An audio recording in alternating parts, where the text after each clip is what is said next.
Good morning.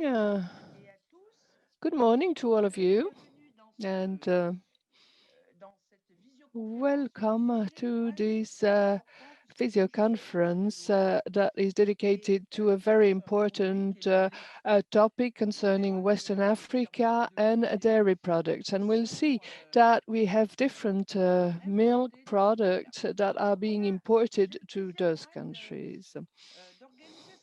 It is a pleasure for me to organize this meeting with the socialists, my colleagues Mark Tarabella and Maria Arena, and with a series of NGOs, amongst which Oxfam, SOS Fin, CRSI, Veterinaries Without Borders, and Mole Local. These NGOs have been working on the problems of European exports of milk powder to Western Africa. All these countries have a deficit in milk products and import dairy products, but we have seen a flooding of European imports, providing the Sahel populations to live out of their activities. These, of course, are included in a situation where the UMOA is promoting exports. The problem being that 5% tariff rates are to be applied on 25-kilo bags of milk powders, whereas in Kenya these levies go up to 50%. So you see that there are some protection measures imposed on some borders in Western Africa, but the situation is also due to the European political and agricultural policies that allow for the import of the export of milk powder to a price that is below the price of milk. Furthermore, the imports of milk have been progressively replaced by these famous VGM blends, dairy blends that are mixtures of skimmed milk powder with vegetable fats. They represented in 2019 more than two-thirds of the exports to Western Africa. These VGM blends raise a series of questions because of their nutritional value and their impact on the environment and the populations. These blends are indeed sold for prices that are 30% lower than local products. The competition is fierce, in other terms, and there is a great competition with milk value chains in those countries that are characterized by pastoralism and local milk production. These mixtures are made up of more or less 30% of palm oil, but on the label, the indications are confusing. They're mixing substitutes, milk substitutes, and dairy products. You sometimes see cows in European pastures on the label. And palm oil is very rich in saturated fatty acids that increase what is called the bad cholesterol. Environmentally speaking, we know that palm oil production is responsible for deforestation, and the role of local breeding, cattle breeding or husbandry in those countries is an essential activity for millions of families in the region. And this is the reason why on the basis of all these factors, be it Maria Arena, Pierre Driget, Marc Tarabella, or others, we have ordered,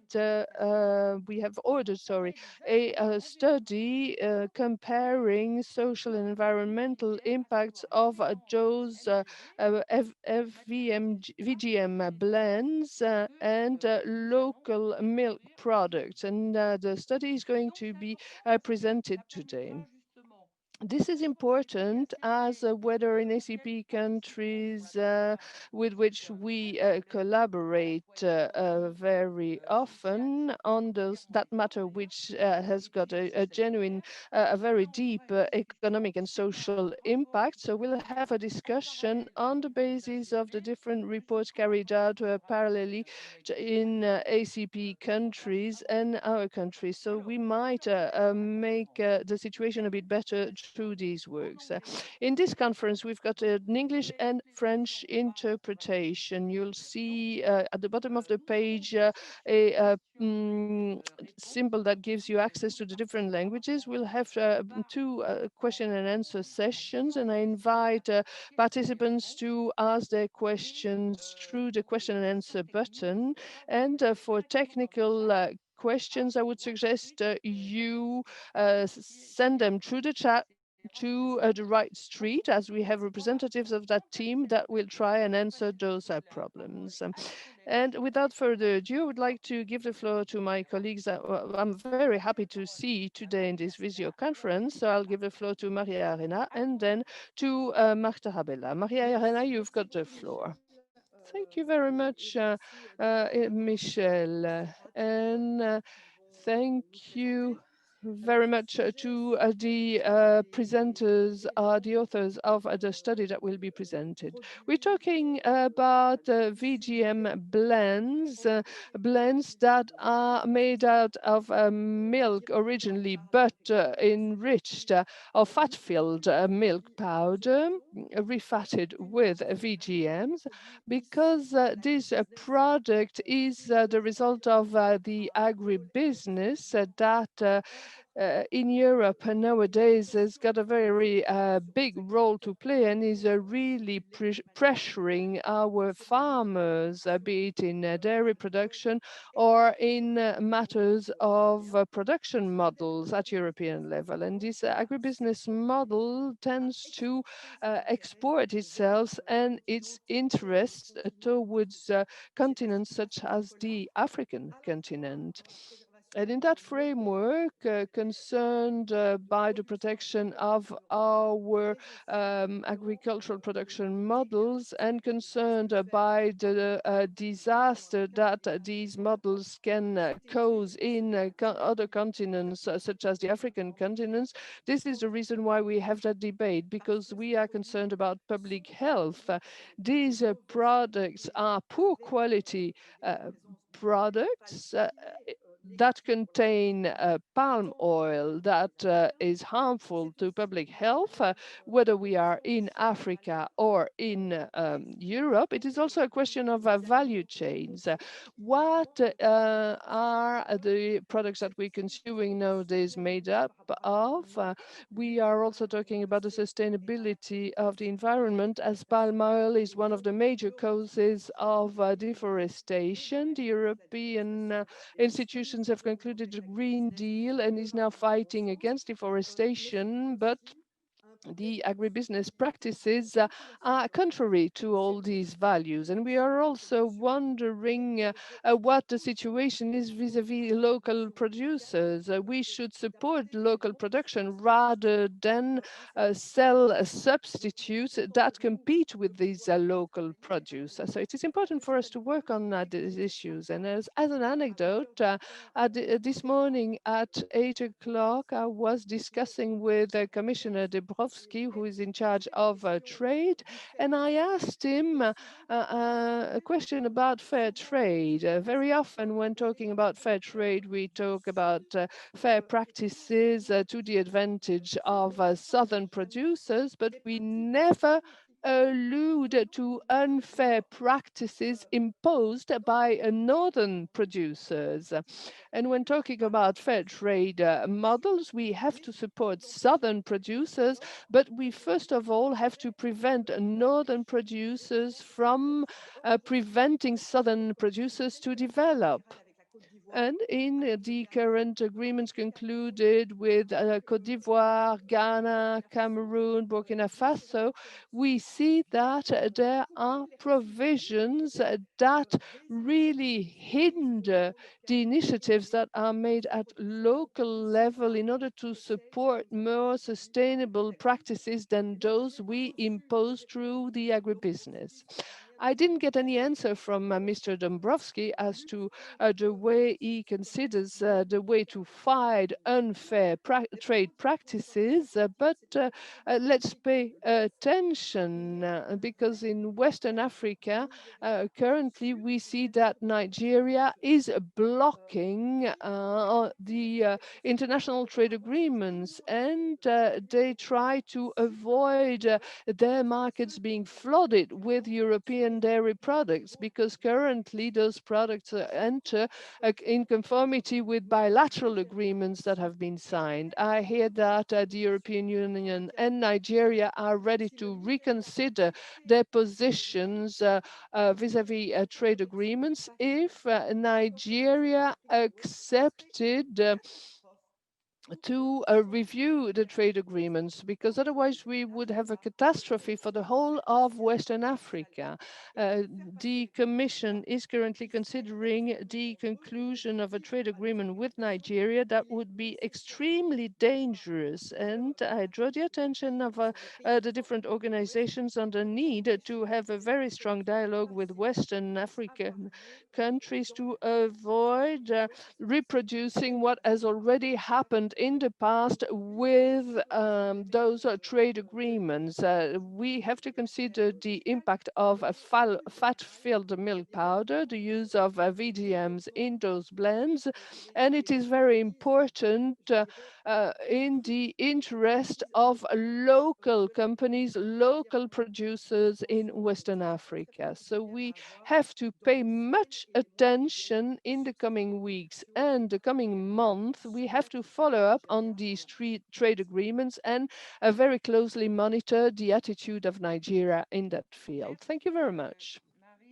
Thank you very much, Marie. I'm now going to give the floor to Mark Tarabella. Mark, you've got the floor. Thank you, Michel. Good morning to all of you. The advantage of taking the floor third is that I had prepared a presentation of which the elements have already mainly been mentioned, so I could reshuffle my presentation. I might try to complement what has been said.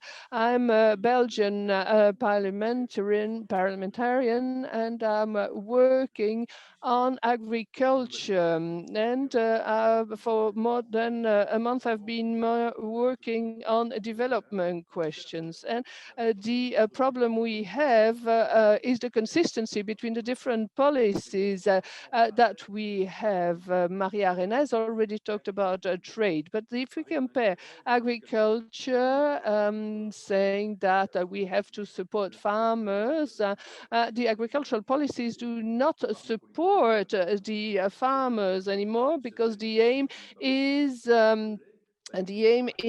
to decrease prices as much as possible. We try to find other markets, and when we talk about new markets, it's Western African markets, and we compete milk products on their markets, which is a problem when it comes to development. We make the situation much more difficult at local level. We jeopardize their local environment, their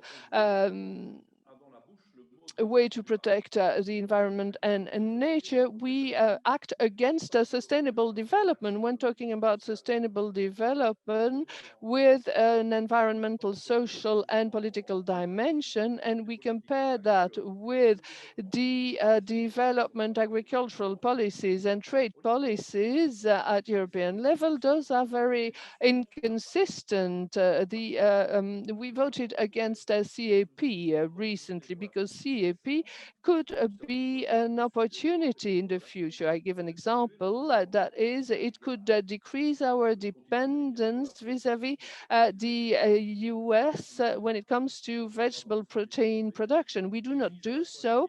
And the strategy that we are developing to produce more vegetable crops for feedstuffs. This is a source of deforestation, and we also have to abide by human rights policies. If we expel producers from their land to produce soybean or palm oil, as Maria Arena said, we are in contradiction with what we should be doing if we wanted to respect our values, the values that are embodied or are defined in their policies. What I hear and what we're talking about here is of utmost importance. We need a scientific proof to show that we are going the wrong way and that we have to change the situation. I would like to thank CIRAD for this survey because the 5 MEPs who are here today are not representative of the European Parliament. When talking about CAP, we are 5 who are against that CAP, but the rest has voted in favor. So there is an imbalance that should be corrected. And I must say very honestly that I'm a bit fed up with the position of the Christians and Democrats, who are less and less Christians if we consider the Bible's value. But when we consider that uh, in the committee, I had to present a report on due diligence. The EPP doesn't want any type of constraints for companies. I told them, well, yes, but we are here in the development committee. I want an opinion expressed by the environmental committee, and there is this consistencies. We should correct the situation. I would urge NGOs of Catholic backgrounds, such as Caritas, for instance, to call upon their MEPs, some of them having very constructive attitudes, whereas others abide by Macron-type policies. I would urge them not to always follow the practices. When it comes to human rights, we have the Renew, a group that does not support sanctions against Saudi Arabia when it comes to the sale of weapons to some countries. Saudi Arabia is acting contrary to what Europe is saying, but we still let it be. And I would like to conclude saying that the European exports are a disaster for those countries. And beyond our minority, I hope we'll be able to push back the borders and have many people insist on the need to amend the report to change policies. And we have to convince others. We all have a role to play, and we have to use as a basis a scientific study. And let's not blame ourselves. I'm very happy to say that Europe has managed to improve the situation of our citizens. Let's not forget that. But we are all responsible vis-à-vis this extremely liberal European policy. And some African leaders also are responsible for the situation. Michel talked about tariffs in Kenya. In Western Africa, the tariffs are very uncommon. And I would say that at one point, the African leaders should be more aware of the situation of the population, and more specifically, the agricultural policy. We know that so modern post-industrial societies look down on the professions that are most needed: teachers, farmers, and the doctors. And go back to a development model based on family farming, on crop farming, with harmonious exchanges between different parts of the world and parts of Africa should be our objective. When when we mention When we say so, people tell us that the Africans cannot produce enough to feed the population.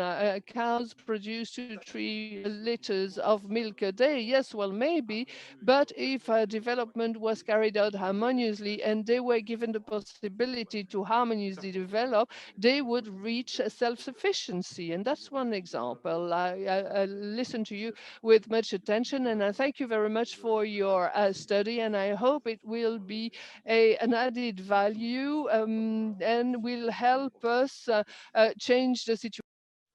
Merci Marc. Et justement, je Thank you very much, Mark. And by the way, the example of milk imports is highly educational. Most of the time we speak in general terms, and here we have a very specific example about the inconstancy of a political official. The head of unit of DG Agriculture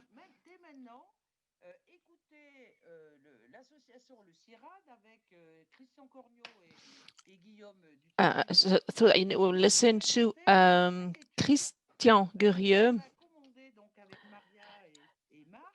and Guillaume Duterte, who are going to introduce us with the social and economic impacts and environmental impacts of VGF blends import from Europe to Western Africa, more particularly in the Sahel countries. So first, we give them the floor, and then we will listen to the head of unit of milk of the DG Agriculture. Thank you, dear MEP. Thank you for making that introduction. That will makes it easier for us to deliver the presentation, the results of the study. It's a research undertook by CIRAC with my colleague Guillaume Duterte and Aurélie de Palmas in consistency with the work done on a local milk in Western Africa.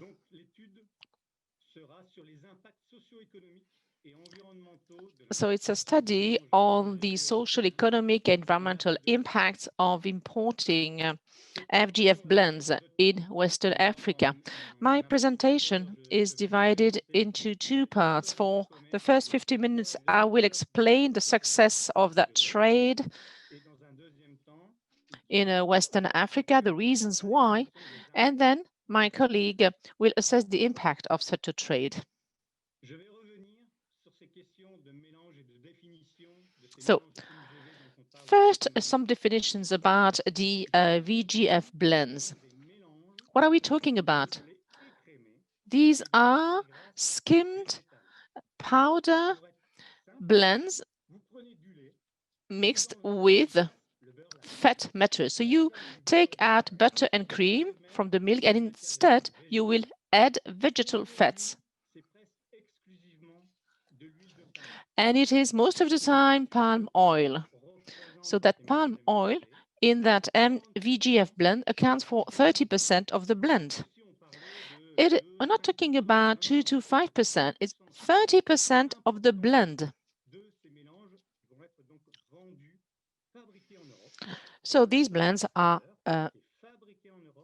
made in Europe, and then they are exported to Western Africa, where these blends will be repackaged, reprocessed in a broad range of products named to be dairy product. So what is the share of the European Union in that trade?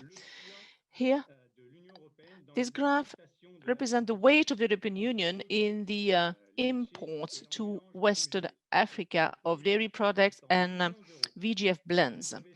It's expressed in millions of euros. On the left side, you have the different produce that are imported to Western Africa. And then the blue line is what comes from the European Union, and orange from the other regions of the world. I will just talk about the first line. So it is the VGF blends that account for most imports to Western Africa. Here, it is expressed in millions of euros, but in terms of volume, it would be even more significant. The main importer is the European Union. It's the blue bar of the graph. So today, the European Union is the main supplier of dairy products to Western Africa and is the first one to import VGF blends. Where do these blends come from? So this is the trend of European imports to Western Africa from 2000 to 2019. In 2000, 50,000 tons were exported. Today, it's 350,000 tons, so it has significantly increased. Where does it come from? Well, the biggest share of these FGF blends is Ireland. The second, so the island was green, then in purple, Poland, the third one, the orange color are the Netherlands. So these exports aim at two key countries, Nigeria, which is the most significant country of the CDAO, and then Senegal, and then Côte d'Ivoire, Mali, Ghana, and Mauritania. So coastal countries, for most of them, where food industries are settled there. So they will use these blends, these VGF blends to rebuild a broad range of dairy products. What are the reasons for such a success with the FGF blends? Well, the first reason is that Western Africa is a promising market. There is a high rate of population growth compared to the rest of the world, 2.5 to 3% per month, even more so in urban areas. And let's not forget that we're talking about low-cost dairy products, because this is a place of the world where the purchasing power of consumers is quite low. So these VGF blends are like on a highway, an open highway, so they can be easily used by these dairy industries of Western Africa. And then it is easily imported because there are no custom duties, custom barriers as such. The common external tariff, so the main custom barrier is 5% for these kind of produce. So that is barely nothing, hardly nothing. So this is the main reason, but there are others. The second reason is the European measures to boost the supply. When the milk quota stopped in 2015, this really started. So these dairy quotas, milk quotas were suppressed, and that has led to a major development and in line with an increase of the butter price, of the fat matter of the butter price. So the European dairy groups could take out the butter and the cream of the milk that they would sell on a stable market in Europe, and there has surpluses of milk under the form of skimmed milk, to which they added palm oil to be able to export these products to third countries and more particularly to Western Africa. And the third reason, the increase of world prices of food fat matters. Butter is expensive when compared to vegetable fats. Well, most fat vegetables are less expensive than butter, and particularly palm oil, which is the least expensive on the market. It can be 10 to 13 times less expensive than butter. So this palm oil now is present in this kind of products. Palm oil that was already used in food produce. The fourth reason is the strategies of European companies in Western Africa. Not all European companies, dairy companies, do make these Vgf blends, but those who have invested with their partners in Western Africa, they are all present. They are all doing business in Western Africa. Well, these companies do buy these Vgf blends to sell them to urban populations. And then the fifth reason is the issue with the collection of milk local, because by importing this kind of product, that blocks the development of local milk collection. But even before the success of such produce in Western Africa, there was already an issue with the collection of milk. Milk has always been produced, but the collection of milk has always been a problem, an issue. So to sum up, we need to keep in mind a few figures, very relevant figures. Today, the EU export value of dairy products accounts for 10% of the exports. So it is not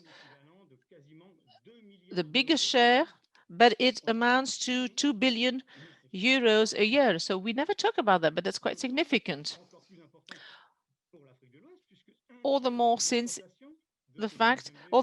one-third of these exports aim at Western Africa. And the impact on consumers is huge. It is estimated that more than one-fourth of the dairy produce consumption in Western Africa are products that come from these VGF blends, even more in urban areas and even more in capital cities. More than 50% of the dairy produce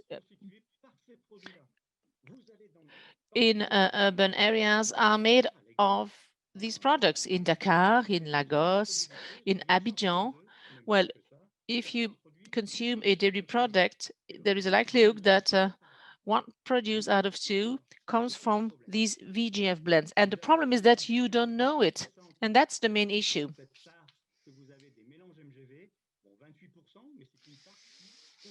So we see the share of the VGF blend, 28%, but it is increasing. It has first fully replaced the powder milk, and we see that it takes more and more up the share of local milk, of cow milk.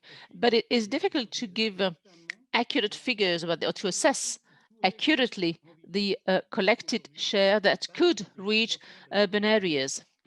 So actually it blocks the development of the collection of local milk. So we see that share that keeps on increasing. And what for? Well, actually to produce a broad range of products that you can find on Western Africa. So powders of all sorts.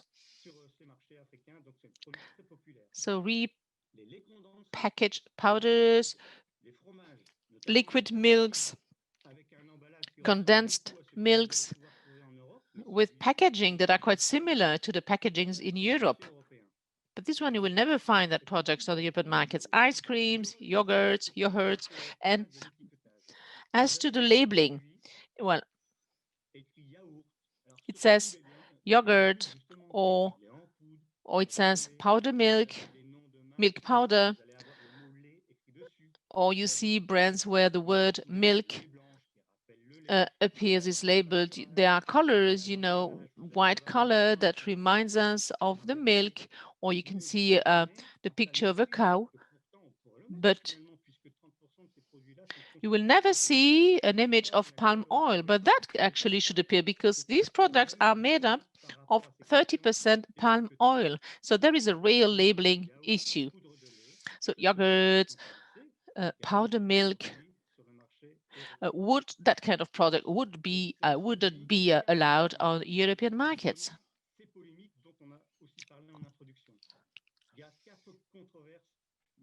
So there is the main controversy. Well, there are four of them.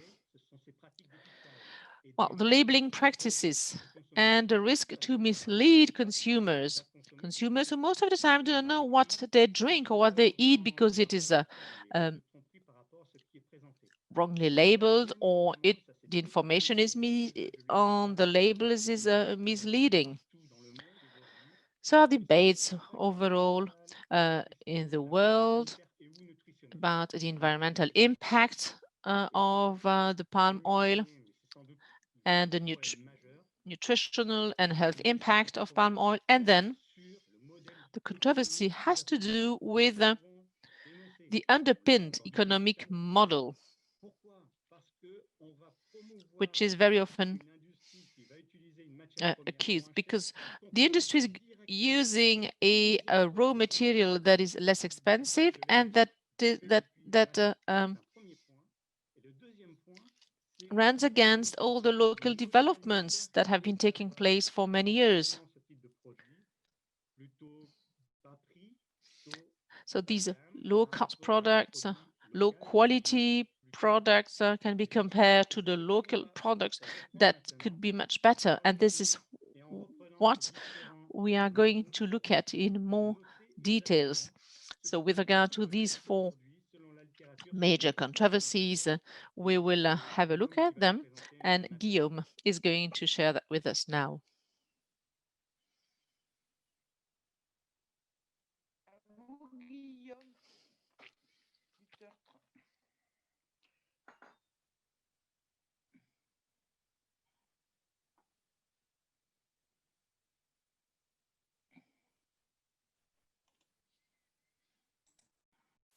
Voilà, j'ai fait la petite manip. J'ai réussi à partager mon écran. Je vous remercie d'avoir patienté. Okay, so I've been able to share my screen, and thank you for bearing with me. Les résultats de notre revue bibliographique qui se base sur Well, let's have a look at the bibliography. We've used about 180 publications from experts, advocacy papers. So we're going to compare the situation with the local milk. But I would first like to mention one thing. It's a bibliographical study, but there is little research on these impacts. Why?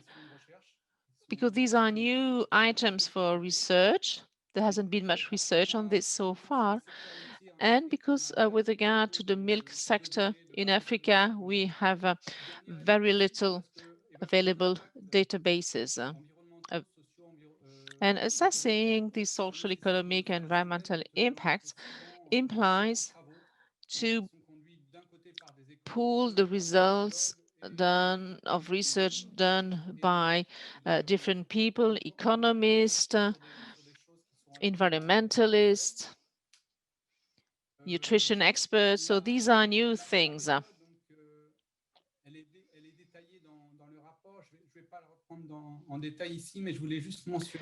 So the method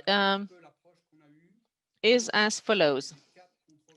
So we have first identified the four controversies referred to by Christian, then the field of impact that has been studied, and the indicators. First, the integration into the world trade and the underpinned economic model. So the indicators for that field of impact are the market shares, job creation. The second main controversy about labeling practices and the risk of misleading. Once again, the field of impact is a social economic impact with indicators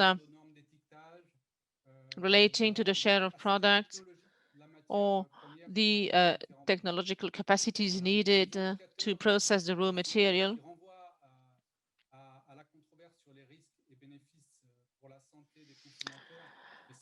And then the third controversy, the risk and benefits for the health of consumers. So we're talking about a field of impact relating to health and nutrition.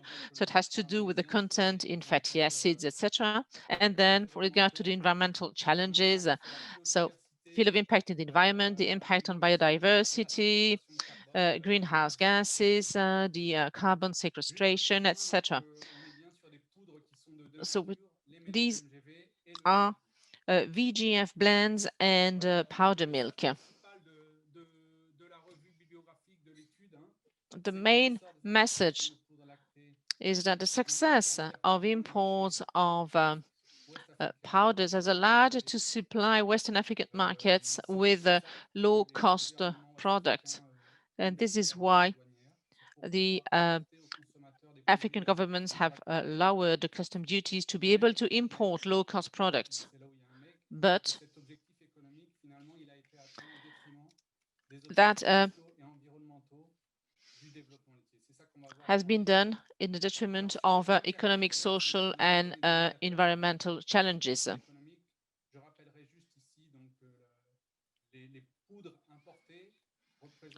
So imported powders account for about 40% of the consumption. It's much more in urban areas. As you It's can see, 28% of up to the 90%. export. We see here the other percentages recorded in other African capital towns. The second element of that supply chain is that we have very cheap products.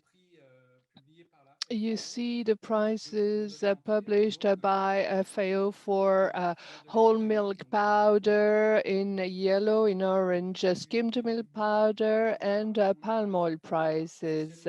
And we artificially calculated the price of VGM blends using 70% of skimmed milk powders and 30% of palm oil. And you see here that the price is all between 30 and 50% cheaper than whole milk powder.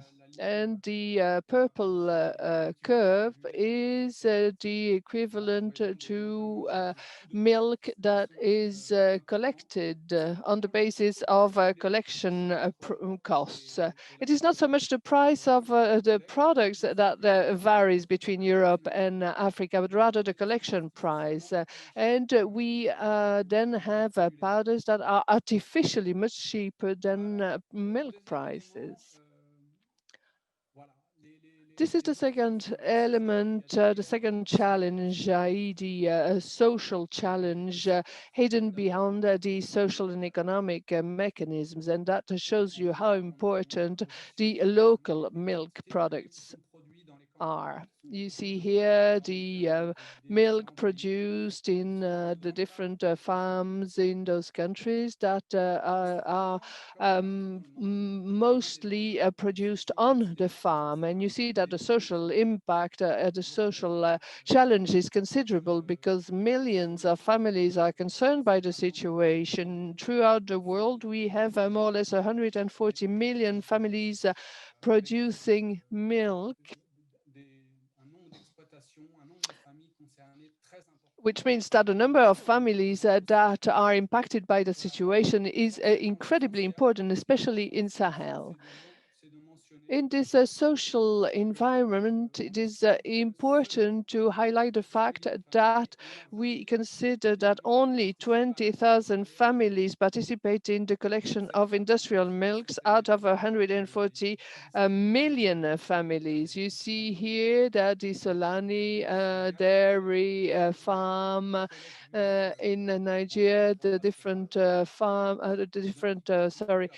companies in Africa giving possibilities for these families to sell their milk, but that's only 1 to 7% of milk collected either by these companies or by other actors. And in terms of jobs, you see here the different types of jobs in Southeast Asia, in Europe, or Western Africa.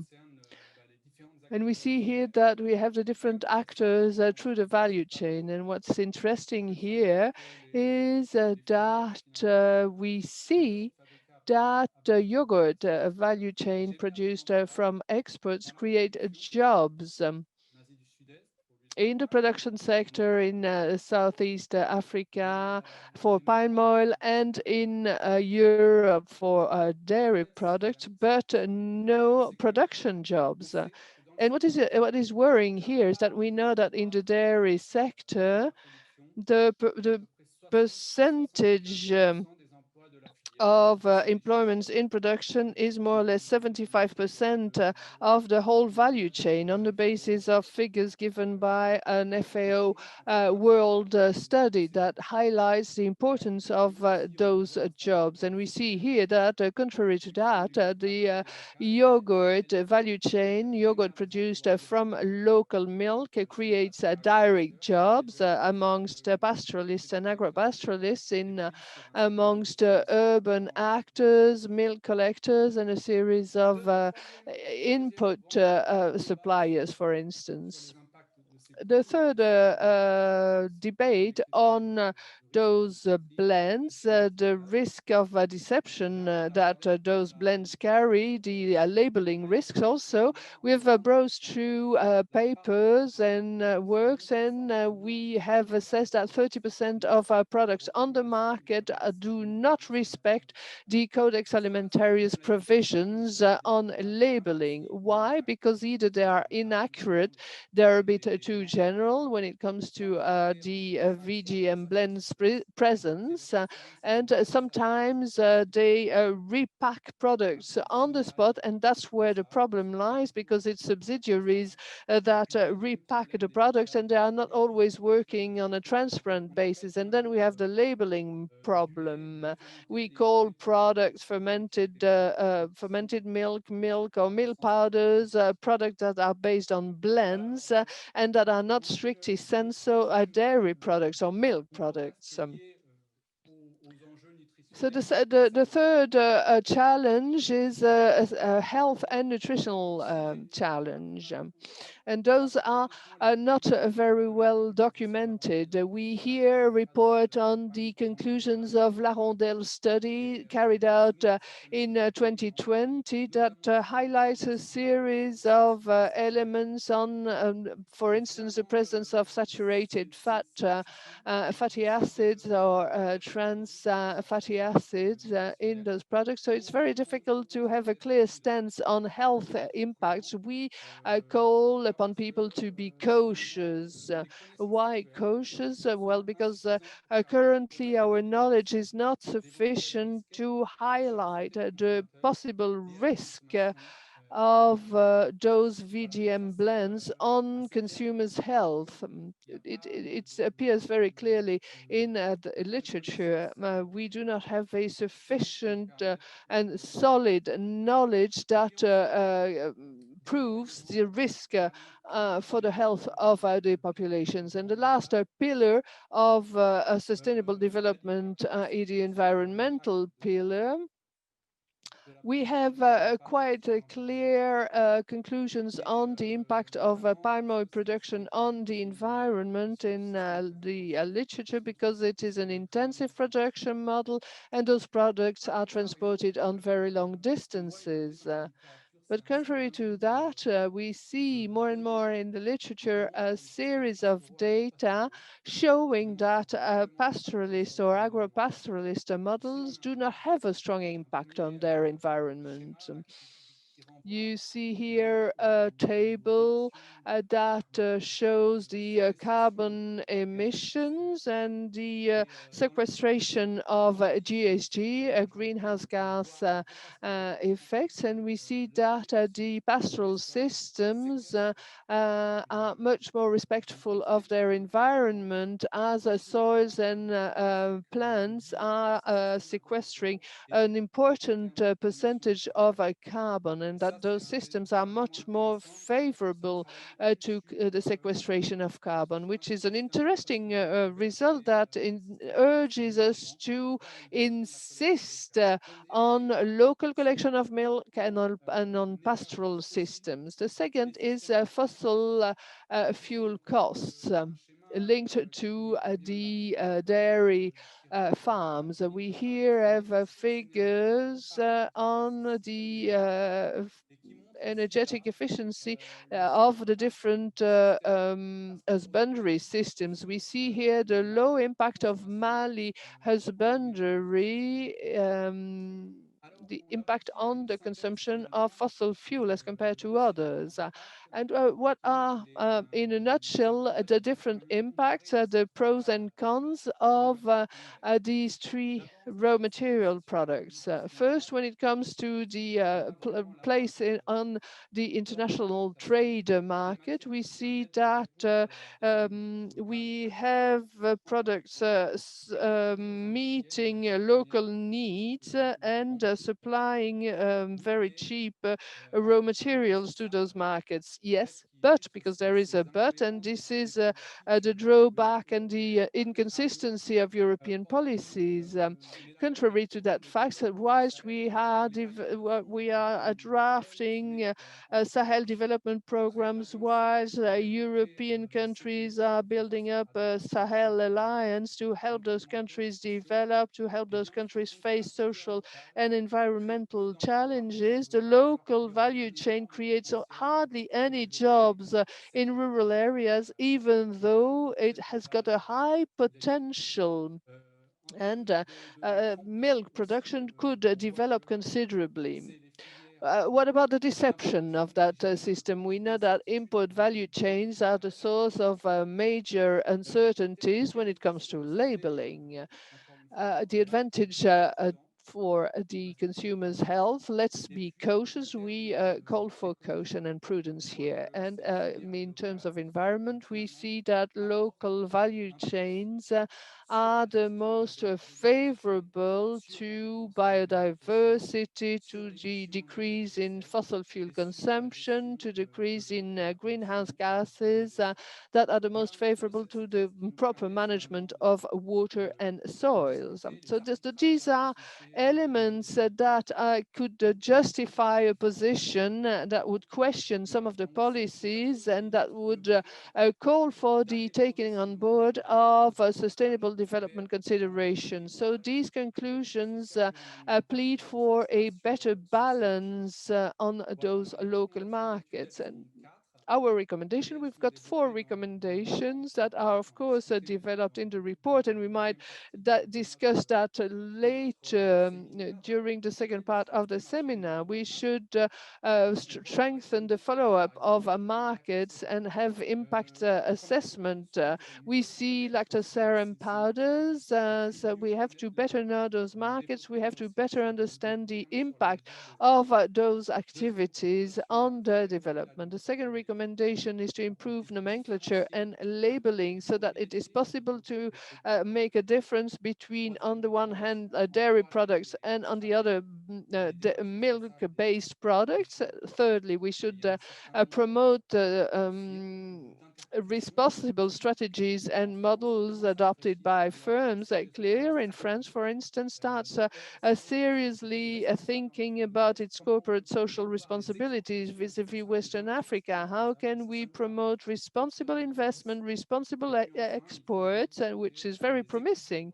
And we should strike a new balance in tax measures and incentives to a local collection on behalf of a sustainable development, sustainable promotion. So we have to have a better balance between the different sustainable development objectives. It is, of course, complex. It is very difficult. And this is just a very modest reflection that might help us progress. And would like to thank those who have asked us to carry out that study, thank them for their trust, thank them for giving us the possibility to work alongside NGOs who take part in the campaign Mon Local. We thank you very much indeed, and we hope we'll have a debate later on. Thank you very much for your attention. Thank you. Thank you very much for this very comprehensive presentation. I would suggest we now move on to questions and answers. I'll ask the question that has been put by Véronique Ancet. But I'm not sure, Veronique, can you take the floor? Because you had quite a vast question that I will repeat in a few words. The consequences of the sector inconsistencies of European policies on the local practices of husbandry. Those have been highlighted a while ago because of subsidized meat products. What are the consequences? What is the evolution since that has happened? Do you see any improvement in the situation? She tries to widen the scope of the discussion. When you go on African markets, you see we've got much frozen meat, chicken or other. So what are the conclusions that we draw on the policies aiming at improving the situation? Je peux commencer, puis Christian complétera. Donc, merci à Véronique, qui est basée à Rome, à la FAO, et qui nous envoie cette question intéressante. Effectivement, c'est assez comparable. Yes, the question you're asking is quite comparable to what was happening in the 80s, poor quality, low price products and VGM blends. We are in comparable situations, and maybe we should highlight three elements that might have changed. The VGM blends are traded but are mostly used by dairy products, whereas those meat products are aimed at consumption. The VGM blend situation is conditioned by the processing sector. Second, what I would like to add is, as compared to the 80s, in the milk sector, we know currently that it is possible to develop a local value chain. We know that very clearly. Experience shows us that in Nigeria, the Laiterie du Berger in Senegal and others in Mauritania, we know that when collection structures are set up, you can produce part of the raw materials locally, and that the added value is therefore higher. This is what is interesting. When you collect milk locally, you offer processors an added value. And when it comes to the policies, that was the third question, I would say that we are nowadays in a much tenser situation at a world trade level, because the trend is deregulation, the cancellation of European quotas in 2015, and discussions on these economic partnership agreements that aim at liberalizing even more than the situation is nowadays. So the situation is much more tense. We have a certain leeway. We have provisions in EPAs that foresee the non-liberalization of strategic products, but the situation is very complex, I would say. And before giving the floor to others, I would like Professor Larondel to say a few words on health issues. Could you, Mr. Larondel, ask your question, please? Yes, good morning to all of you. Can you hear me? It's not so much a question as a remark. I've noted down a few things on the chat, and I would like to draw your attention on the importance to avoid oversimplifying the nutritional message, because that might be counterproductive in the long run. Our objective is to put a halt to that scandal, if we can call it that way, the scandal consisting in selling fat-filled milk powder or fake milk powders. I would like to insist on the fact that the milk fatty acids are much rich, 60 to 70% of fatty acids. So the milk fatty acids are much richer. They are much more complex. They have more than 300 fatty acids, amongst which a series of bioactive fatty acids that are not present in palm oil.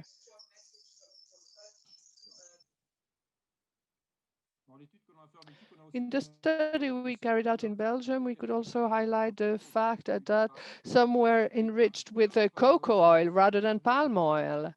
And some products have got very high levels of trans fatty acids, whereas others do not show a trace of those. And this is due to the processing procedure of these fatty acids before they are included in milk products. They vary a lot, and we do not know what those practices really are. But I think that we've got a series of practices that are disputable. That's what I wanted to draw your attention on that, and I also wanted to say that we are missing on a series of opportunities because milk fatty acids have got D vitamins and have got other healthy properties that vegetable oils do not have, and these are practices that we should voice out. We should draw the attention on the need to replace this poor quality vegetable oil by oils that are rich in fatty acids that are more healthy, and this would be advantages to the African populations. I wanted to say a few words in this debate. Unfortunately, I've got another meeting at 11, so I can't stay with you, but I would like to congratulate you for this excellent work, and I am at your disposal if you want to discuss milk fatty acids or other fatty acids. And I wish you a very good day. Thank you. Thank you very much, Mr. Larondel, for these clarifications. So before going to Mrs. Misson's interventions, the question is, what would be the price of fat-filled milk products once you consider externalities and take on board CAP subsidies? A second question from Mr. Kreff from DG DevCo is, could the CIRAD oil see whether the hydrogenation of palm oil fatty acids were carried out in Bamako, for instance, where the presence of trans fatty acids were detected in products?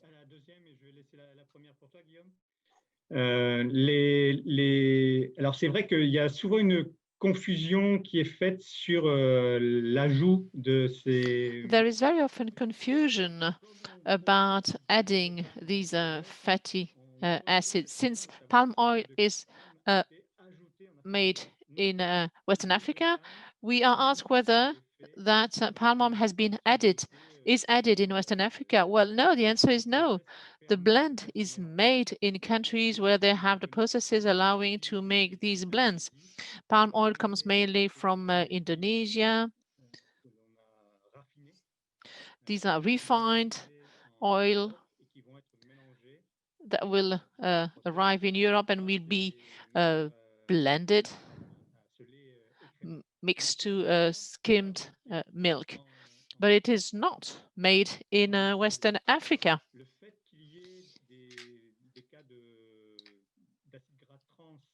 Having trans fatty acids in some product is because powders are being used, and there are many different qualities of powder. And I would like to come back to this. On the market, there are powders that contain even less proteins. So powders made for what they call milk-based drinks. In that case, there is no need to have a high level of protein content.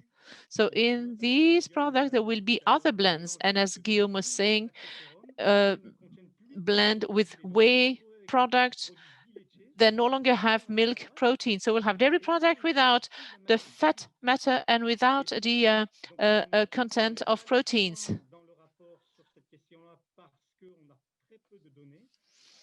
So we haven't gone too far into this because we have little data, but we are based in Western Africa. We very often visit, we very often go to the supermarkets and meet people there. That's something that has emerged, that is developing, and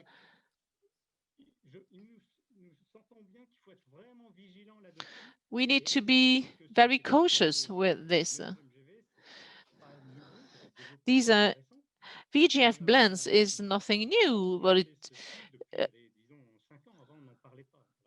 but before we didn't talk about this. We started talking about this about 5 years ago, but before that, nothing was said about this. So they take out the animal fat and part of proteins, and we need to control this. We need to keep a close look at this, but because it has an impact on the quality of the blends. I fully share the remarks of Professor Landley. Well, it's not black and white. We cannot say that all FGF blends are of the same quality. There are indeed blends that are of low nutrition value, but it is not the case for all. For example, hydrogenated oils or partially hydrogenated powders do not make up the most powders, and there are FGF blends that add D vitamin because there is no D vitamin in the palm oil. So it's a bit difficult to say all FGF blends are bad for the health, are not healthy, because there are so many different blends, and there are a lot of low-cost oils used for these blends. These are non-certified oils, and once again, it has to do with the environmental impact. What would be the cost of production without subsidies of these kinds of milks? It hasn't been looked at. Nobody studied that. There is no international control about the prices of the FGF blends. So these prices here have been presented, but these are artificial prices. Still, we can say that in Europe, and here I'm using the European Milk Organization, the production costs are higher than the selling price, the price of this milk sold at the farm, and that negative share is compensated by subsidies, whereas in Western Africa, the selling prices are higher than the production prices. So the production costs are slightly higher in Europe compared to Western Africa. It's 40 cents, more or less, for Belgium, the Netherlands, and France. In Burkina Faso, it's more around 30 cents for the farm production cost. Thank you for these clarifications. I will now give the floor to Brigitte Misson, Head of Unit of Animal Products of DG Agriculture of the European Commission. Mrs. Misson, you have heard the results of that very interesting study. So with regard to the proposals, there is the issue of tax measures and the policy of ECOWAS and the partnership agreements, albeit in Côte d'Ivoire, Ghana, Cameroon, and Nigeria blocks these partnership agreements at a regional problem. And the second major issue is the end of milk quotas that were stopped in 2015. That's why that has led to these milk products imports. It has doubled in context with the supply has increased while the demand has remained stable. And by the way, with the COVID-19, I have heard that there is an increase in skimmed milk powder. So there is likelihood for Europe to export more these low-cost skimmed milk powders. I will give you the floor to answer these questions and to tell us more about the general leaning of DG Agriculture. Thank you, dear MEP. It's an honor to speak to you today. As you have rightly said, I work for DG Agriculture, so I may not have all the answers to your questions. But what is important is to clarify some misunderstandings, because there are a few of them. There are key challenges that we need to meet. The mic has gone off. The interpreter can't hear anymore. The mic of Mrs. Misson has been muted. Oh, sorry about this. The host has muted my mic. Maybe it means that I shouldn't speak that much. I don't know. Can you see me? No, we can't see you. No, we can't see you.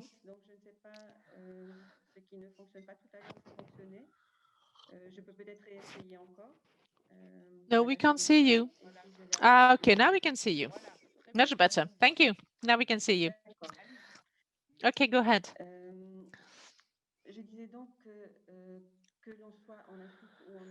Whether we are in Africa or in Europe, the challenges that we are faced with are key challenges, and they are joint challenges. The world population is still growing, and particularly in Western Africa.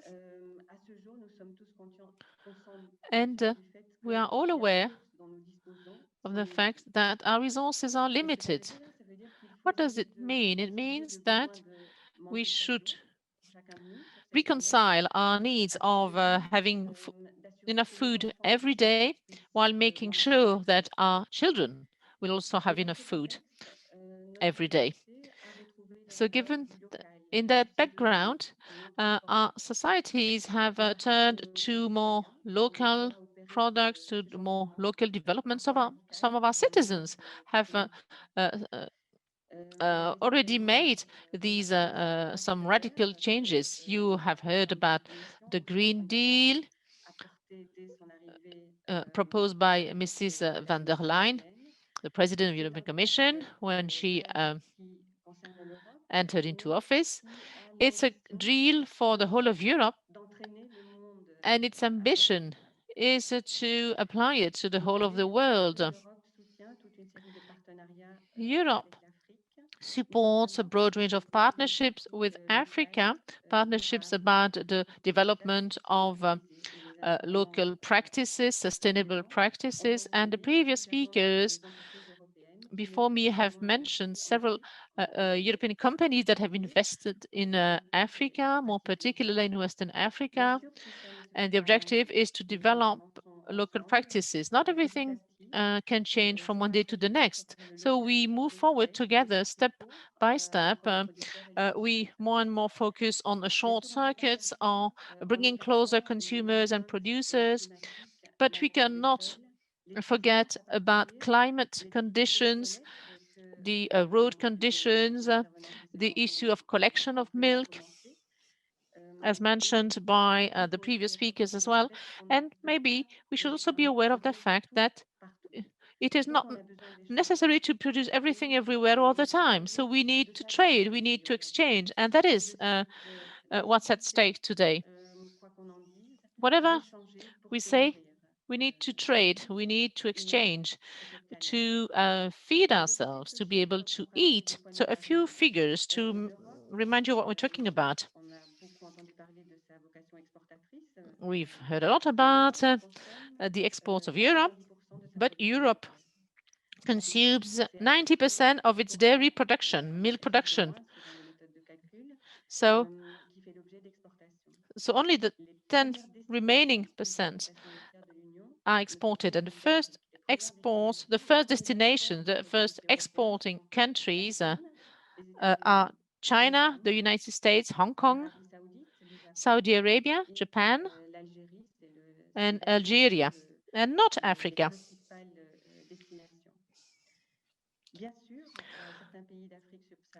Of course, some sub-Saharan African countries receive European products. In total, it accounts for 7 to 8% of the whole of the milk products that aim at sub-Saharan Africa, that reach sub-Saharan countries.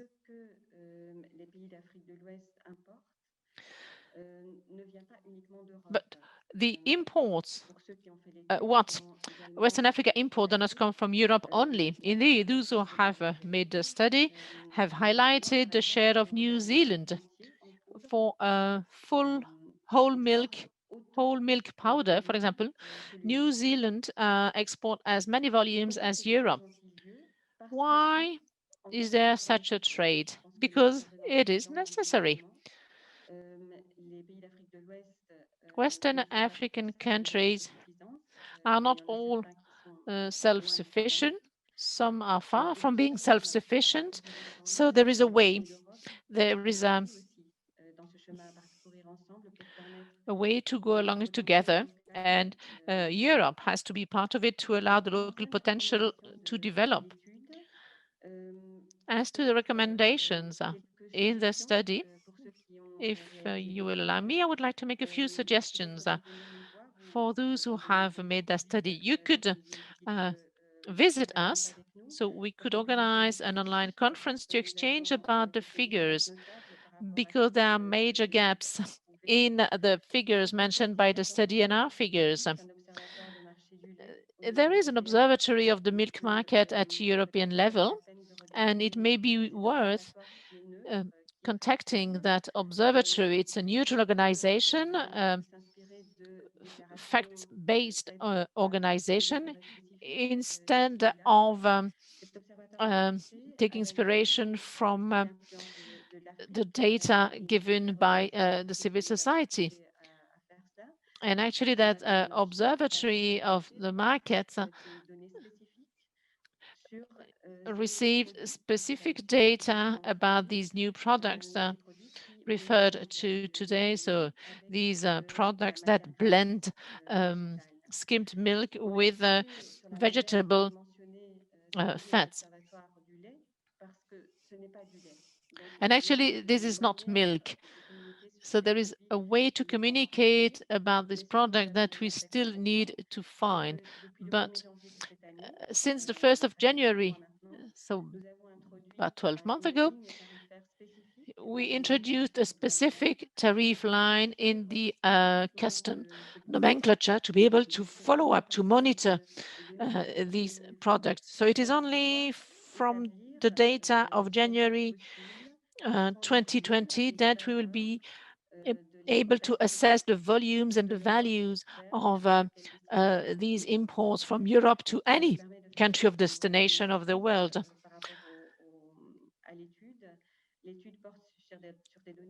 And by the way, the study uses 2018 data. At that time, we didn't have a tariff line allowing us to look at these products only.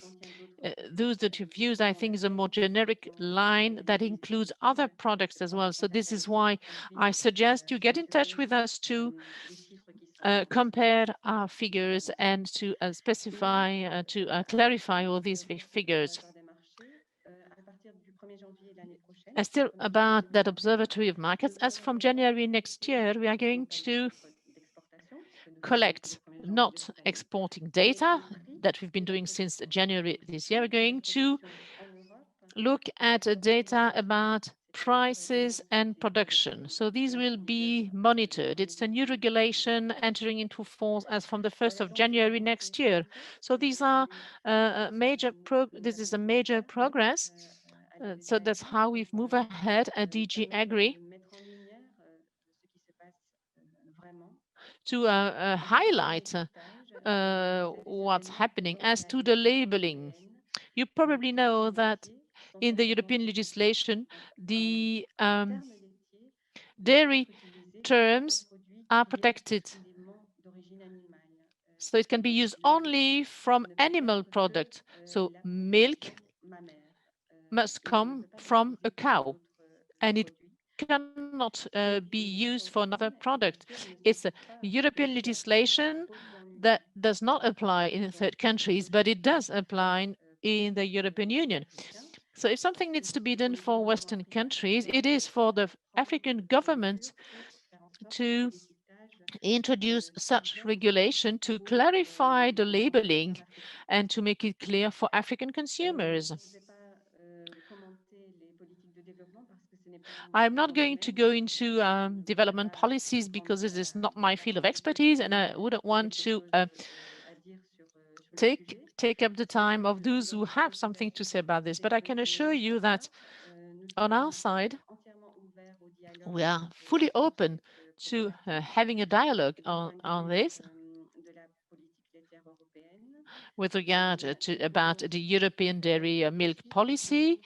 We can also share with you a few figures showing that with quotas or without quotas, the milk production has developed around 1% and 1% additional milk production every year. And about your question about the pandemic of COVID-19 and the powder stocks, well, once again, there is some misunderstanding. There are no powder stocks in Europe at the time being. I'm talking about public stocks. With the cap, there is a safety net allowing public authorities to buy the surpluses under the form of skimmed milk powder when prices collapse, to avoid the price decrease to keep on decreasing. So, but this is not the current situation. There is no such thing for the moment because the stocks are empty. What you may have heard is the scheme applying to private stocks. So it's a subsidy, a grant to those who have products in order to partially compensate the soaring costs, but it is not covered, borne by public authorities. So these are what I wanted to tell you, and I remain available if you have further questions. But I would like to once again repeat that we are fully open to talk about all the factual figures, all the factual findings, to actually make sure that that excellent survey is not too much biased. Thank you. Merci, Madame Misson. Je vois qu'il y a une ouverture. Thank you, Mrs. Misan.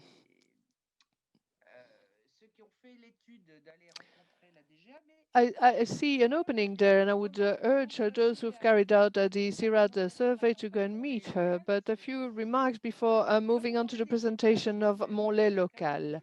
We talked about the labeling, but I think there is a double standard within the European Union. We foster labeling. I do not understand why in Africa there is no labeling. They're talking about milk, even though you're saying that this is not milk because it's not of animal origin. And you talk about private storage and the existence of European subsidies.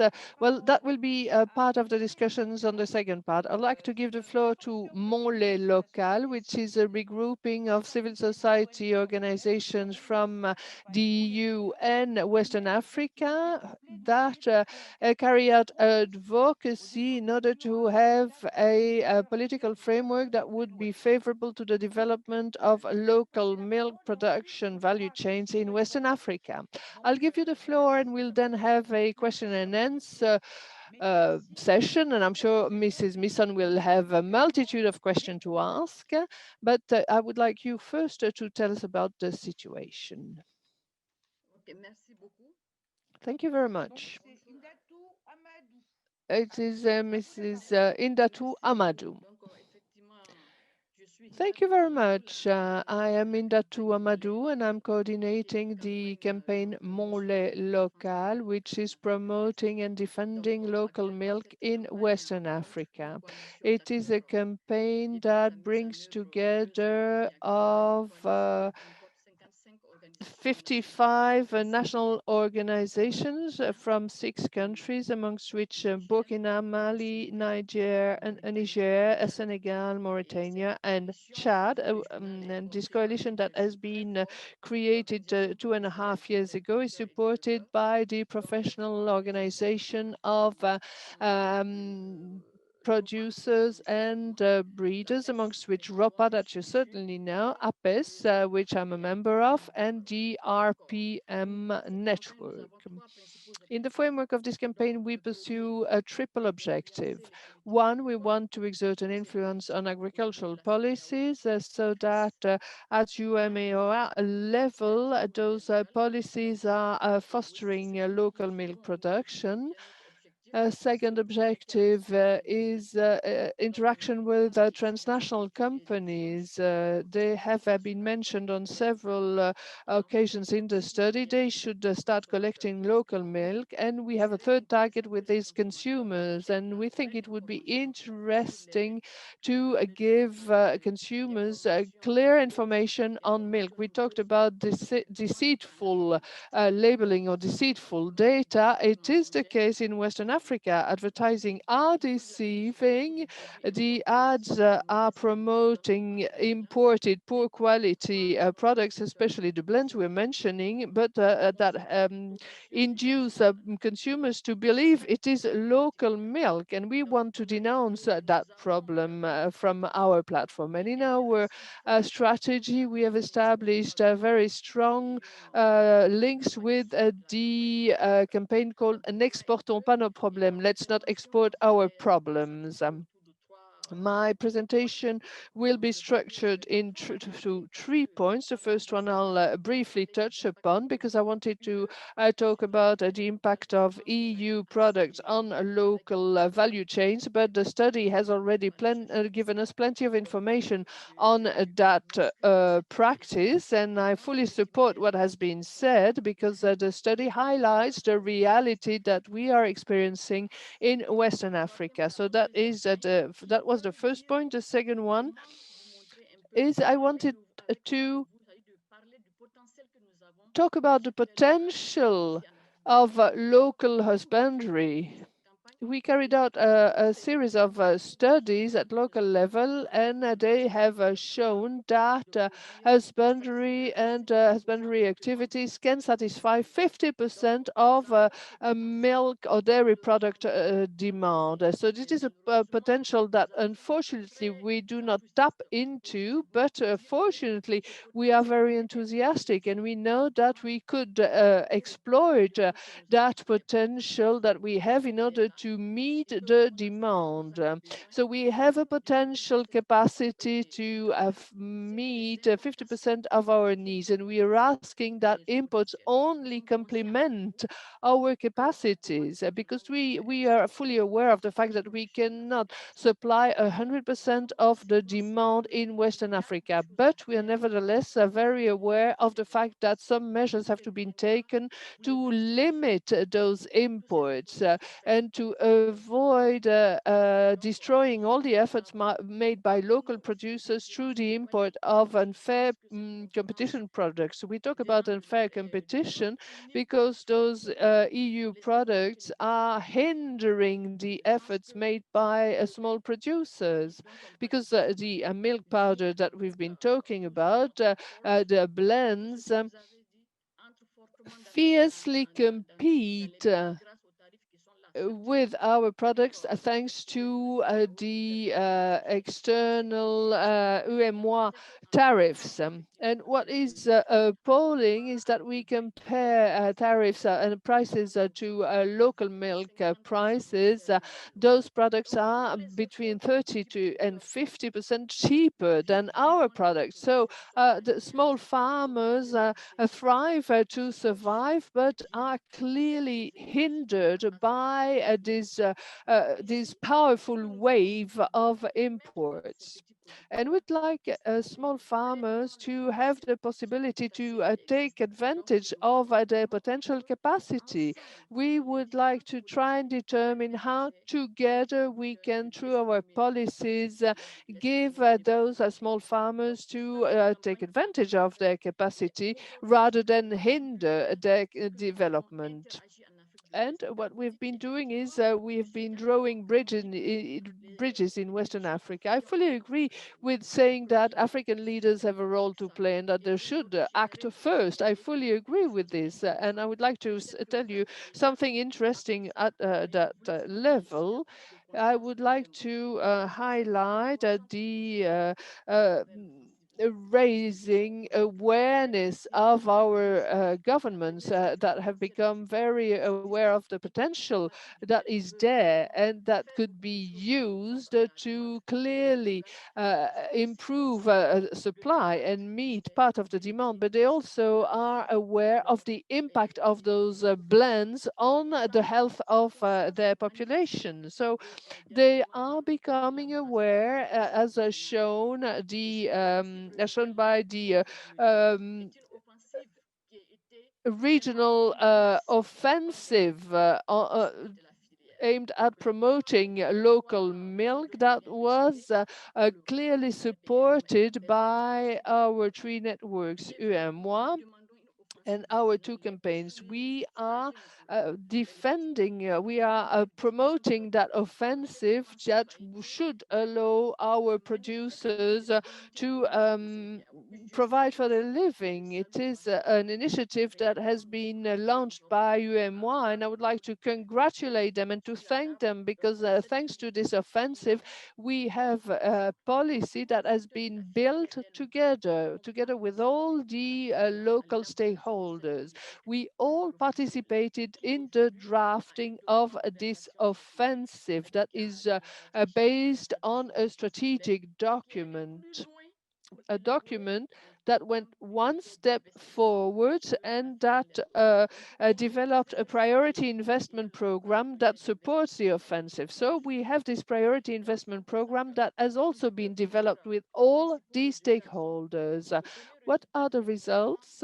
First of all, the increase in local production by 2030.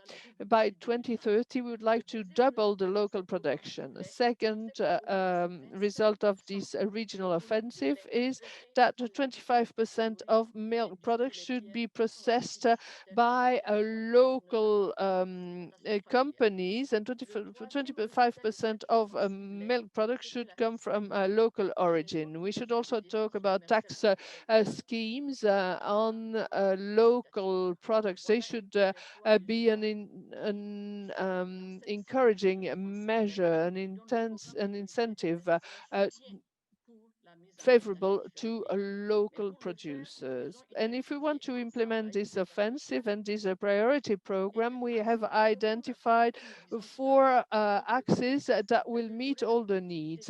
First, improve the yield of local breeds in Western Africa, improve the collection and processing structures of local products. The third is improve the access to products. And fourth, promote favorable conditions for the production of local milk.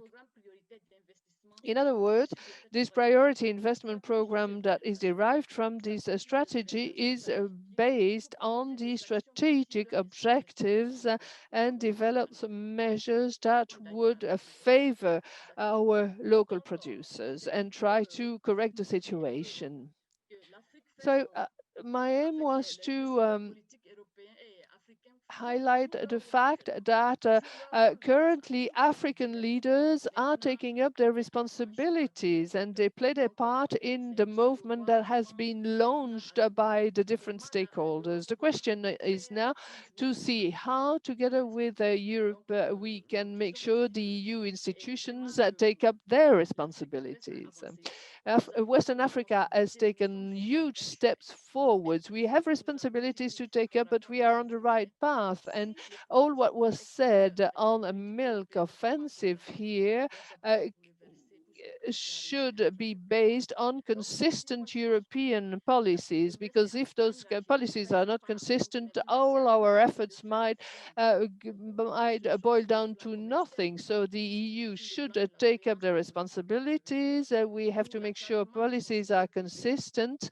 We should make sure that the EU sets a clear frame imposed on companies that are exporting products. I think that this is just a first step in our discussion. We, as the Western African actors, we do wish to continue that discussion with the European Commission, with the European Parliament also, because we know that we are currently building something very ambitious that could really save the African supply chain. But we need the consistency and the support of the European Union. So we do want to go on with that discussion, but all together. Thank you very much.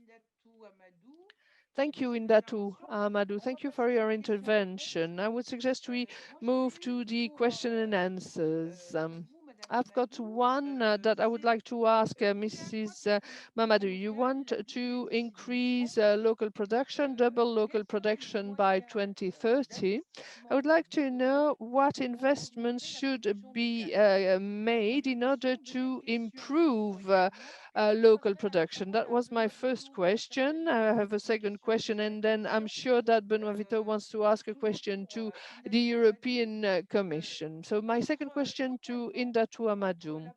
Locally, if we consider local production and imported products, I would like to know whether Western African consumers want to consume more local products, or what does their preference go to?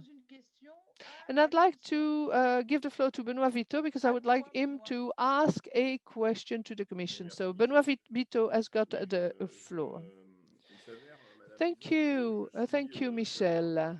Mrs. Mizon, I'm the shadow rapporteur on the common market organizations in the framework of the CAP reform. And the question of storage and the transparency of transactions was a very tricky discussion we had on the common market organization discussion and the reshuffling of the trade model. So I hear you when you say there is no public storage, but it turns out that we had very important, massive stocks, millions of tons. When you say that those storage do not exist anymore, I would like to know where these hundreds of thousands of tons have gone.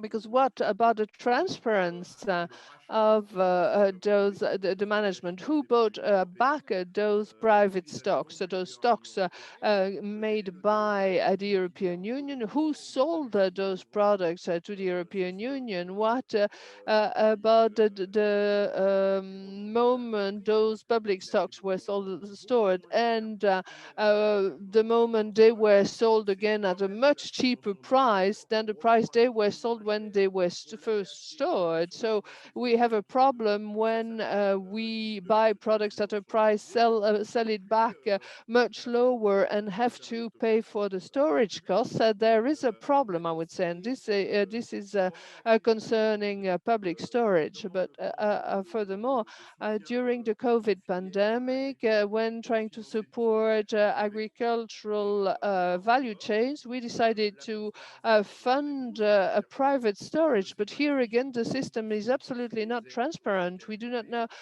who takes advantage of these private storage funds. So we are lacking, the system is lacking transparency, and we have disguised funding, because we fund stocks made by private actors who will sell those products again under the name of dairy products at prices that are very competitive, thanks to the intervention of the EU in the funding of those private stocks. So I think that this transparency is a genuine problem, or the lack of transparency is a big problem.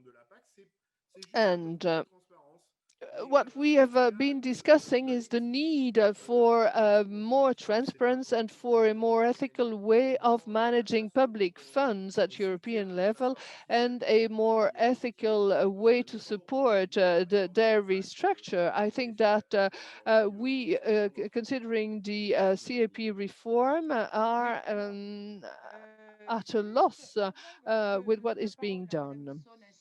Before giving the floor to Madame Misson and Inda to Amadou, I'd like to give the floor to the N'exportons pas nos problèmes consortium. It is an NGO, a group of activities supporting Western Africa campaign. Those questions are burning questions, and I would like to give the floor to Mr. Thierry Kestelot before we give the floor for those who'd like to answer those questions. Thank you, Mrs. Rivasi. I'll try to be brief, and highlighting first that the study is confirming the analysis that we have started a year ago now. It is important to say so, and I would like to thank MEPs for being here, because the milk issue and the VGF blends issues are very important. We have seen that at EU level, we have gone through several milk crises in the European Union, and we can't find a solution to the crisis, because the only way would be to foster export. And very often that aims at pushing prices, European prices up. But it is also a very clear example of the debate that is being carried out at parliamentary level on CAP and the Green Deal. And it shows us that we have to answer the question about our partnership with the African Union, Africa, where we have starvation, health crisis, hunger crisis, and all these are being linked to the milk issue. So it is an issue that is very symbolic, and that goes way beyond the technical considerations linked to milk exports. On the basis of the campaign N'exportons pas nos problèmes that we're carrying out, I would like to talk about three guidelines that we could use in our future work. First, and we've discussed that already, we should acknowledge the problem, and we should try and fight for more transparency. And I would like to congratulate the Commission for the way we've gone, because in April 2009, when we invited the partners from the Mon lait local campaign in Brussels to start a discussion with the European Commission, the realities that were described by our partners were really elbowed aside by Filigan commissioner, who said, and I quote, "This is fake news, this is misinformation," and I think that some are fighting for a starvation policy. So that was what he literally said, and this is what has been conveyed since April 2019. Mrs. Misson has insisted on the joint efforts that were made to improve transparency and to introduce this tariff code that is specific to VGF blends. And the Commission has also embarked on a discussion with European companies. So these are very important steps that we are making. And as Madame Misson also said, the analysis on the impact of VGF blends will be pushed forward. So we have to increase the transparency and talk more about the negative impact. And we should therefore have a better analysis on the impact of exports. And we should, as Mr. Bito has just said, we should examine the consequences of public storage. And this is not touched upon enough because these are parameters that do not appear in the discussions we have with the EU Milk Observatory. And furthermore, we should foster the dialogue and interactions with local EU exporting companies. We should discuss about their social responsibility and the role they could play to their obligation to abide by the regional offensive for the promotion of local meat.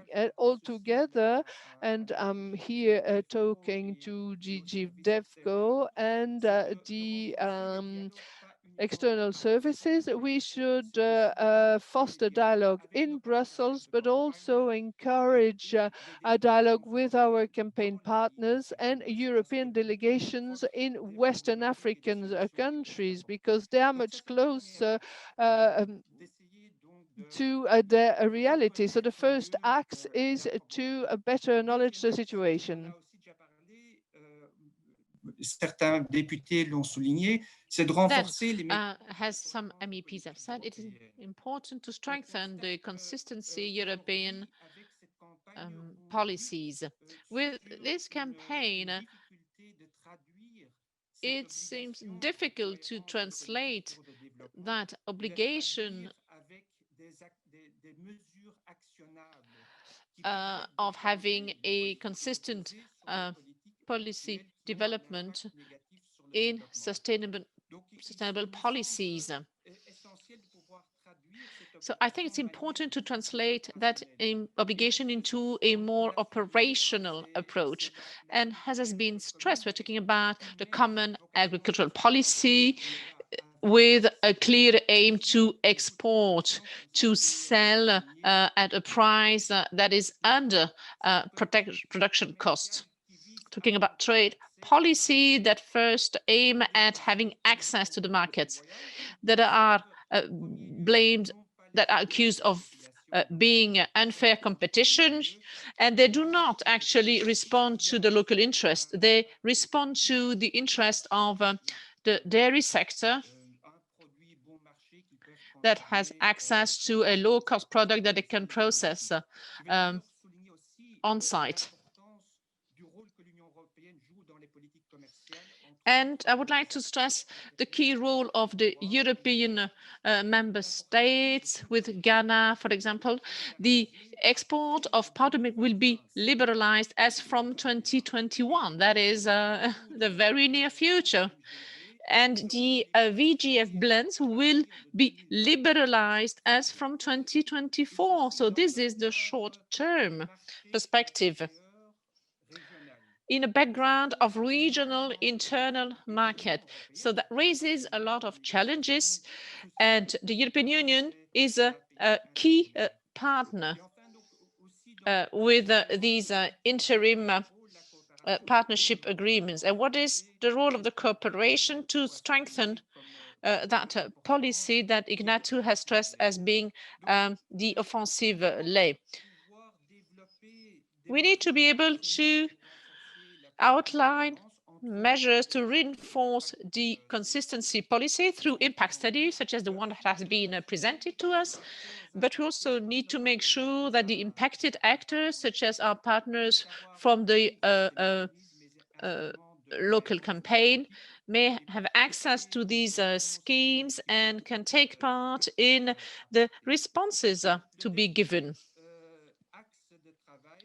And the other area of work has to do with revisiting European policies within the framework of the new ambitions stressed by Mrs. Misson. So the Green Deal, the from the farm to the fork strategy, within the framework of sustainable development objectives that we won't reach if we keep applying current policies. Mrs. Arena has stressed the fact that the common agricultural policy and the trade policies belong to the past. And I think she's fully right. These lead to deadlocks, as has been stressed in the study. And at international level, a consensus is emerging. And it says that to reach the Sustainable Development Objective, there is no need to speed up current policies. There is a need to change our approach. There is a need to change the policies. And with the Green Deal, with the farm to the fork strategy, from the stable to the fork, there are strategic elements that can help us in changing the policies. And I will mention a few of them that also reflect some parts of the study presented by Sirat. Strategies to fight climate change. The production models, the export models, the global value chain or the local value chain have an impact on the climate change. Deforestation, we've mentioned this. Promoting sustainable employment, inclusive value chains, fair chain values, so revenues, jobs for the youth. This is also part of the strategy. Let us work around this. Resilience to face a crisis, the prevention of food crisis, all these things are identified as work areas of works. So we plea for strengthening these areas of work, but with a much stronger external dimension. And this requires to challenge the agricultural and trade policy that exists today in Europe in response to the crisis as well. Supports to private or public stocks. This is not what we're looking for. There must be a better management of the supply, the increase of the supply in times of crisis. That is how we can have sustainable perspectives and perspectives with the development of farms, dairy farms in Western Africa and others. Thank you, Mr. Castello. Now I will wait for the answer to the two questions raised to Amadou and to Mrs. Misson. Amadou? Inatu Amadou, can you answer the question, please? About the cost of the facilities compared to local production and the choices made by the consumers in Western Africa with regard to local products or imported products. Thank you. As to the resources, the mobilization of resources to promote local production or to increase or to reinforce local production with the Offensive Lait campaign, the investment program consists in scaling up all the initiatives launched by the different actors in the country. So we're going to focus on, first, the e-programs, and we are drawing up action plans that are inclusive and that will aim at collecting funds, collecting investments in different countries. The mobilization of resources will first mean trying to get resources from the state budget, but we'll go a step further. What we can't get from the state will be paid to the region in order for the regions to look for fundings. These fundings will be for the private sector, multinationals that process milk powder in line with the quotas that will be imposed. There will be a return on investment. A funding request will be sent to the development cooperation organizations. This is why I was asking Europe to support the funding of the Offensive Lait initiative.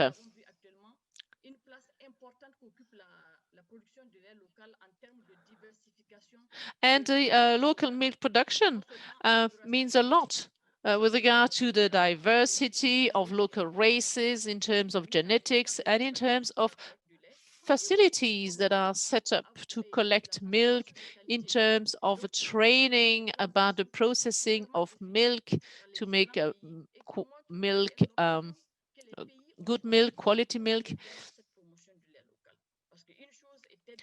So one thing is to have a regional strategy, and now we are disseminating it at country level with action plans that aim at all stakeholders, all actors, but the priority will be the funding of these action plans through the state budgets that will be reinforced by other actors. Now, about the choices by consumers, local milk or imported milk.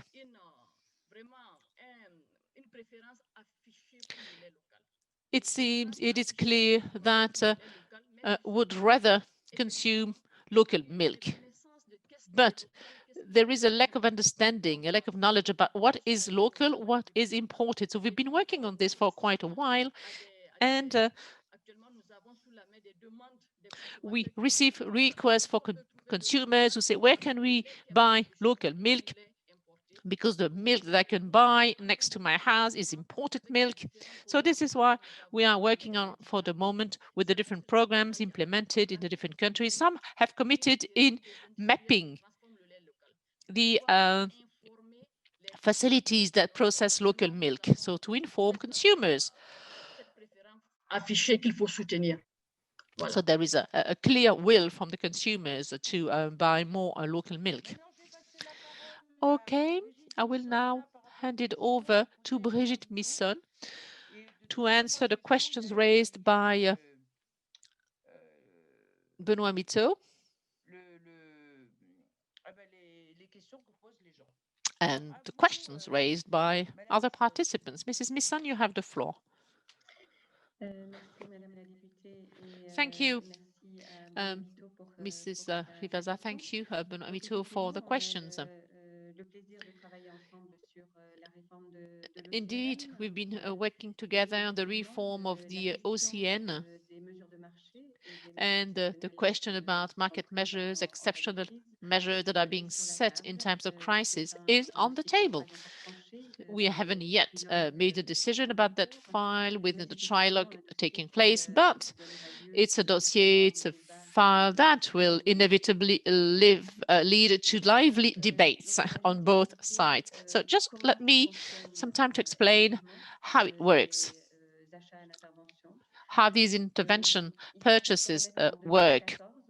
So back to 2014, at the time of the Russian ban, the intervention prices were started by the European Commission, and as from 2015, powder could be bought with intervention price in 2015, 2014, 2015. The Europe had lost 20 to 30% of its export potential. So it was difficult to find a purchaser from one day to the next. So we needed to find an emergency solution to stabilize the market. The stabilization of markets is part of the objectives of the European Treaty. And that is what the safety net of CN can be used for. So we bought that powder. So at the end of 2016, about 380,000 tons of skimmed milk powder was bought at an intervention price. And once the market situation got better, we applied we could actually sell these milk powders, but it took a long time because these resellings cannot disturb the market. So it was done very progressively, step by step, and we waited for a recovery of the market to sell these milk powders. The OCN also states that these sellings must be by auctioning, and it must be based on objective criteria. So with a procurement, it is not possible to know the identity of those who make bids in order for decisions to be fully objective decisions. And the decision to sell a volume at a given price must be taken depending on the development of the market. So this is the main reason why the European Commission doesn't know the names of those who sell at an intervention price and those who buy at the intervention price. And as Mrs. Beto said it, that will be debated within the framework of the trilogue of the OCN. Is there a need to know who buys and who sells? Does it contribute to stabilizing the market? Is this something that is in line with the objectives of the treaty? Is it a new objective that we could integrate into a future policy? So that will be part of the debate, and I think we'll have a very interesting debate. Thank you for these answers. So we're going to close this webinar. I will give the floor to Pierrette Esberger-Ufana, who has also taken part in the funding of the study, and then the final word will be for Benoit. As far as I'm concerned, for my part, I would really like to warmly thank the authors of the CIRAT study. You've done a sterling work. That study will be shared with the European Commission. So within the framework of the harmonization of figures, and also because there are proposals to move ahead. We have all the answers, and I think that with good faith altogether we'll be able to solve a few problems. We'll be able to contribute to a true development of local milk production in Western Africa. And on the basis of agreements with European companies as well. We also have to make huge efforts to be more transparent and about the integration of local milk in the production of milk in Western Africa. Pierrette, you have the floor. Thank you to all the participants of that Visio conference. And I'd like to thank all the participants to this conference, and I'd like to sum up in a few words what has been said. 3 minutes.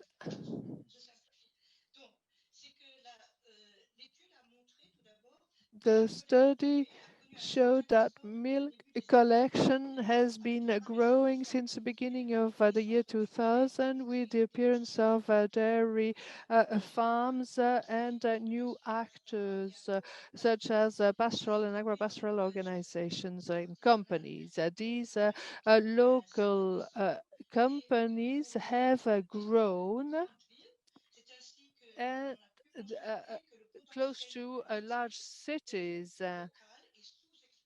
And this is why we say that the local potential is underexploited, because pastoral organizations are excluded from the collecting of milk. But these small dairy enterprises such as La Laiterie du Berger in Senegal are responsible for collecting milk at a local level. And we can therefore say that the emergence of these farms has fostered and improved local production, even though that local production is still very low as compared to the volumes that are being imported. It has also been highlighted that imports have got a negative effect on the local situation. The import of powder milk is too important, especially since it is fat-filled in Africa, and it is enriched in palm oil. That makes a very cheap product that is replacing whole milk powder. Historically, these blends have appeared on markets alongside a whole range of so-called dairy products. They are actually mixed or blended with these milk powders that are not dairy products altogether, stricto sensu, that are the results of a mixture of milk powder and vegetable fats of oil palm origins very often. That, of course, has got consequences on the environment, on public health, and for all these sectors, the study has highlighted very clear consequences, amongst which the inconsistency of European policies and the tensions there are between the implementation of European milk policies and the ambitions of the local milk sector. So there are contradictions there, and those inconsistencies hinder the development of local dairy production. It was also said that EU exports meet the need for a growing dairy product demand. So that, of course, should encourage the development of local production. Most companies in Western Africa use milk powder, and more than 80% of dairy companies are foreign companies, as compared to a very small percentage of locally created companies. I would say, in a nutshell, that the import of VGF blends has got a very negative impact. And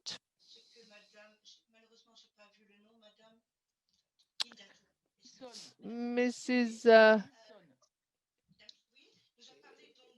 Indatu talked about the campaign launched 2 years ago. No, go on. So 65 countries. The lady is reading a text very quickly. The sound is very poor, so I'm sorry, but it's very difficult to translate. We have got a very honest dialogue, a very important dialogue with consumers in Africa who are being deceived by deceitful advertising. Large companies are presenting those products are genuine milk products, even though we know that powder milk cannot even be called milk powder. So the local campaign aims at limiting imports, because of the unfair competition of those blends that completely hinder the efforts made by local producers. The efforts and their capacities, their potential capacities. So we are fighting for to the advantage of consumers and producers to reach sustainable development. This movement has been encouraged by the local shareholders. I would say the study is very important. We have heard many participants, and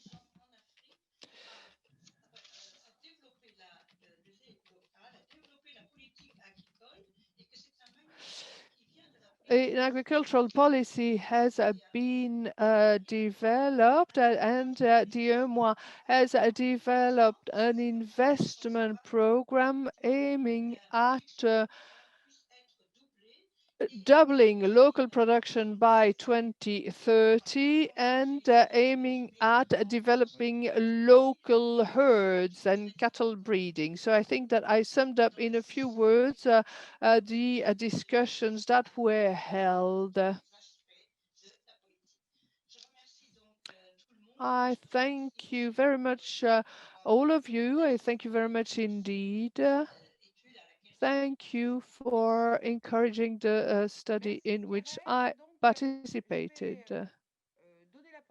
Thank you very much, Pierrette. I will now give the floor to Benoît Biteau, who will conclude this conference on milk issues in Western Africa. And I give the floor to Benoît, and Michel thanks the interpreters. I will be brief in order not to monopolize too much of interpreters' time. I would like to thank the initiators of that conference, Michel, Ravella, Mrs. Arena, and Pierrette was just given the floor. I won't be able to discuss what has been said. I will just like to insist on what Madame Mizan said. This study is a starting point. Amadou sur le fait qu'on ne peut pas tomber dans cette approche simpliste qui consiste à dire que d'un côté... As Anatu Imadou said, we can't mix, we can't foster everything on European exports, and we can't draw a line between local production and European Union. We can't foster on one or the other. There is a link, and we have to strike a balance. We are following a dumping strategy with products flooding the African markets, blocking the local production sector. And as Mrs. Mizon said, we should, I guess we do not have the same definition of food sovereignty. For me, food sovereignty has got the Spain's dimension, produce here to consume here, produce over there to consume over there. I love cacao, and I know that we'll never manage to produce cacao in Europe. So obviously we need a market economy to exchange goods that we cannot produce here and that we need to export. But milk doesn't belong to that model. When we talk about food sovereignty, let's consider that space dimension, and let's also consider a food sovereignty that is a sustainable food sovereignty, considering climate change. Mrs. Mizon talked about the Green Deal. And we have to include the policies that we would have, we have to accompany the setting up of a food sovereignty. This is our responsibility as European Union representative. But unfortunately, what the study has shown is that there are multiple victims, diversity of victims.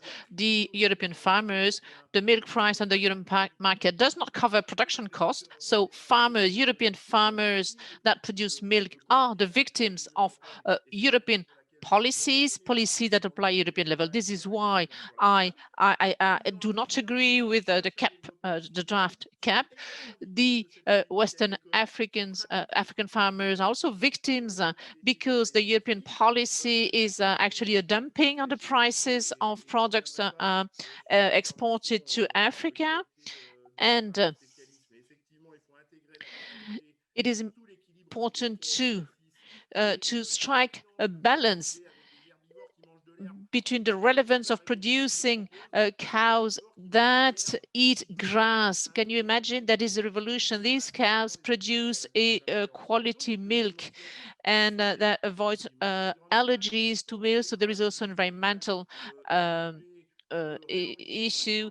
As long as we use palm oil in milk, we are not part of development approaches, policies that integrate the Green Deal and the climate change challenges. So we're talking about the Green Deal, and we're talking about public policies. Public policies do not aim at interfering in business strategies, in the strategies of industry operators. But we, MPs, MEPs, we need to act to change policies that the industry operators want to keep on exporting refatted blends, refatted powder. Well, but we need to stop funding such logics. We need to stop that because it backlashes with the climate change challenge, with the health challenges. So this is the mitigation that I wanted to conclude with. We are not here to say, stop doing this. We, as guarantors of public money, we need to make sure that public money does not support such initiatives, such ways of doing with all the disasters that it triggers. So this is my final word. And I think that it is using that pillar that we can keep on thinking on how to develop agricultural practices at European level, at African level, and the cooperation between our two continents that need to cooperate hand in hand and not making competition to one another.